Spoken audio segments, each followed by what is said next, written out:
On appelle h la fonction qui a un nombre associé, le résultat obtenu avec le programme de calcul suivant. Donc tout ce qu'on va faire à l'intérieur, c'est une usine qu'on appelle h, une fonction h.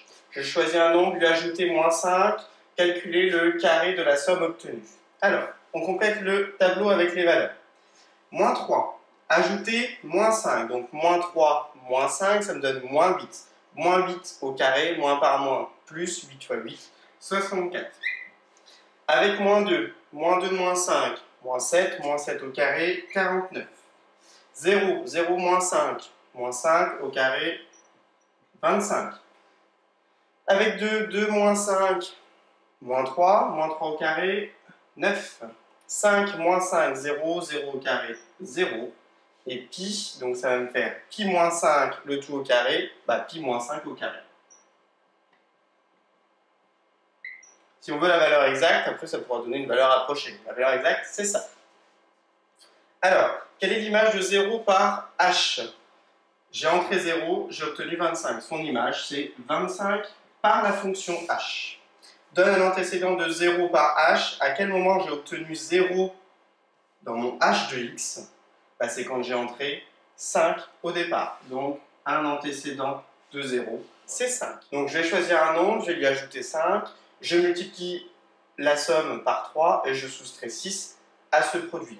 Alors, ici, on regarde, par exemple, si je choisis 0, un petit test, je choisis 0, je lui ajoute 5. Donc, 0 plus 5, 5. Je multiplie le résultat par 3. Donc, 5 fois 3, 15. 15 moins 6, 9. J'obtiendrai 9. En rentrant 0, j'ai obtenu 9. C'est bien une fonction, elle transforme un nombre en un autre. D'accord? Alors, ici, on va regarder, teste ce programme avec le nombre 2. Je choisis un nombre, 2. Je lui ajoute 5. Donc, on va faire 2 plus 5. Je vais obtenir 7. Je multiplie tout ça par 3. Ok? Et puis, au résultat, je retire 6. D'accord? Donc, 2 plus 5, donc on est à 7 fois 3 moins 6, c'est-à-dire 7 fois 3, 21, 21 moins 6, 15. Donc si j'entre 2, j'obtiens 15 par ce programme de calcul. Là, ça se complique. En notant x le nombre de choisis au départ, c'est-à-dire on ne choisit plus 2, on ne choisit plus 0, on choisit un nombre quelconque, x. Détermine la fonction g qui est associée à x, le résultat obtenu du programme. Donc ce programme, ce qui va se passer à l'intérieur, ça va s'appeler une fonction g. Ce qui nous dit ici, d'accord, une fonction g.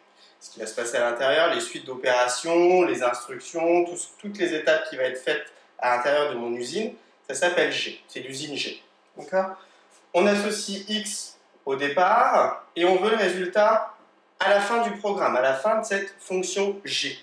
Donc, si je regarde, je vais avoir g, c'est toujours la même notation, entre parenthèses, ce que j'ai entré au départ. Donc, g de quoi? Donc, mon usine de quoi au départ? Du nombre x, que j'ai choisi au départ. Et j'obtiens donc, je prends mon nombre de choisis, c'est-à-dire x. Je lui ajoute 5.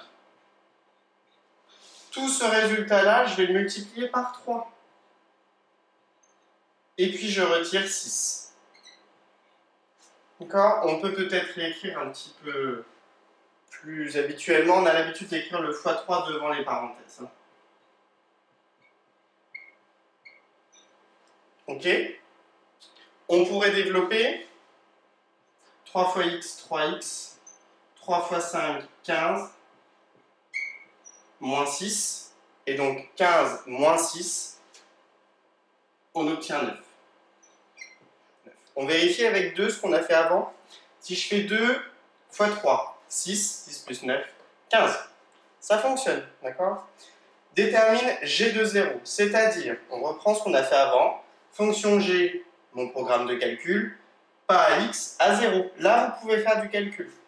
Donc, g de 0, on est en train de déterminer l'image de 0 par la fonction g. Je prends ce que j'ai obtenu au-dessus, c'est 3 fois 0 plus 9.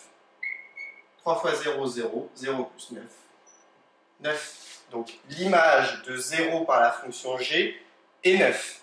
un antécédent de 9 par cette fonction g, ça pourra être 0.